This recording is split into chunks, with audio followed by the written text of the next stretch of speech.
तर मित्रांनो, मागच्या भागात आपण मुंबई ते लोणावळापर्यंतचा प्रवास कोणार्क एक्सप्रेसने अनुभवला होता आणि आजच्या या व्हिडिओमध्ये आपण त्याच प्रवासाला पुढे नेत आहोत लोणावळा ते सोलापूर या अविस्मरणीय सफरीवर.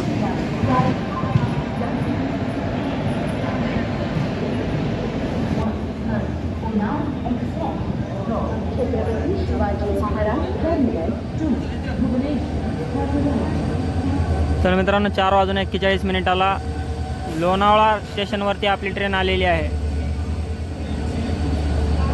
तर मित्रांनो, जबरदस्त घाट सेक्शन बघत आपली ट्रेन 127 किलोमीटरचा प्रवास करून पोहोचली आहे लोणावळा स्टेशनवर. तर मित्रांनो, प्लॅटफॉर्म नंबर 2 वरून डेक्कन एक्सप्रेस निघालेली आहे.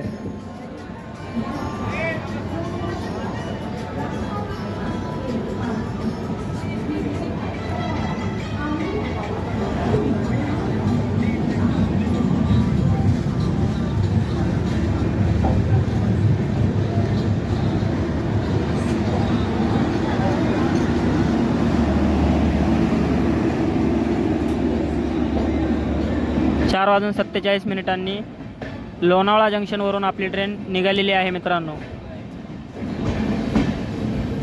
2 मिनिटाच्या हॉल्ट नंतर.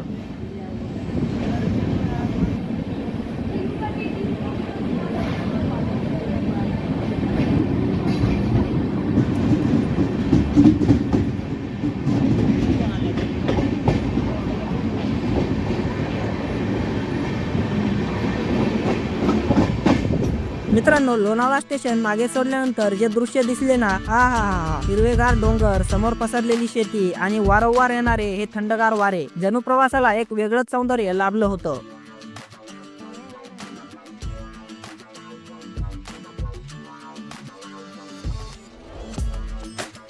अचानकपणे वाढत चाललेली गाड्यांची रांग, हे सर्व पाहता आणि मोठमोठ्या बिल्डिंग पाहता लक्षात येते की आपण आता पुण्याच्या खूपच जवळ आलो आहोत.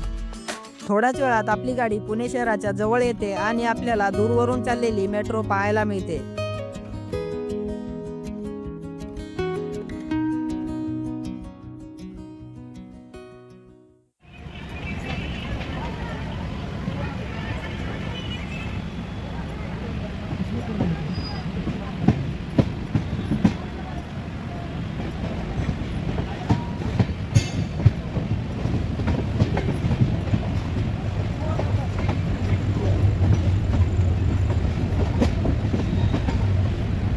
आणि थोड्याच वेळात आपली ट्रेन पुणे जंक्शनवर पोहोचते.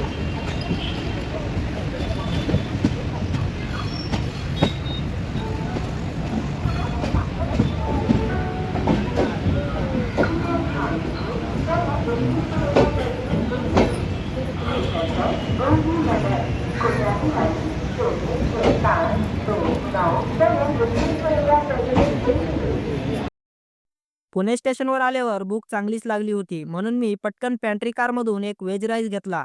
आता राईस म्हणजे काय सांगू, गरमागरम, थोडासा खिचडीसारखा आणि खूपच टेस्टी. नंबर 1 म्हणावं असं जेवण मिळालं होतं.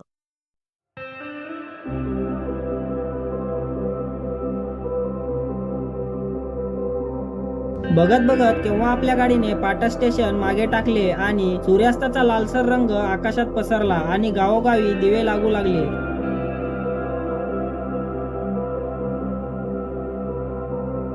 थोड्याच वेळात आपण दौंड स्टेशनवर पोहोचलो. इथून पुढे आपला प्रवास आणखीनच रंजक होता.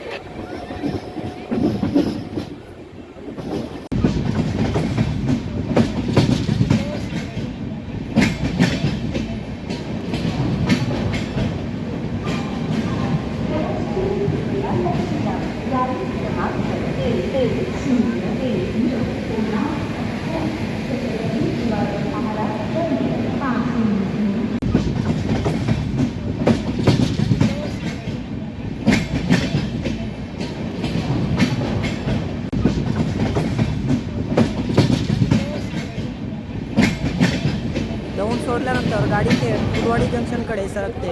आता हे स्टेशन विशेष आहे कारण इथून 3 मोठ्या दिशांना लाईन जातात. एक पंढरपूरकडे, एक लातूर रोडकडे आणि तिसरी आपली सोलापूरकडे जाणारी मुख्य लाईन. आणि आपण ज्या लाईनवरून येत आहोत ती म्हणजे पुणे येथील. म्हणूनच कुर्डवाडी स्टेशन हे खूप महत्त्वपूर्ण स्टेशन आहे.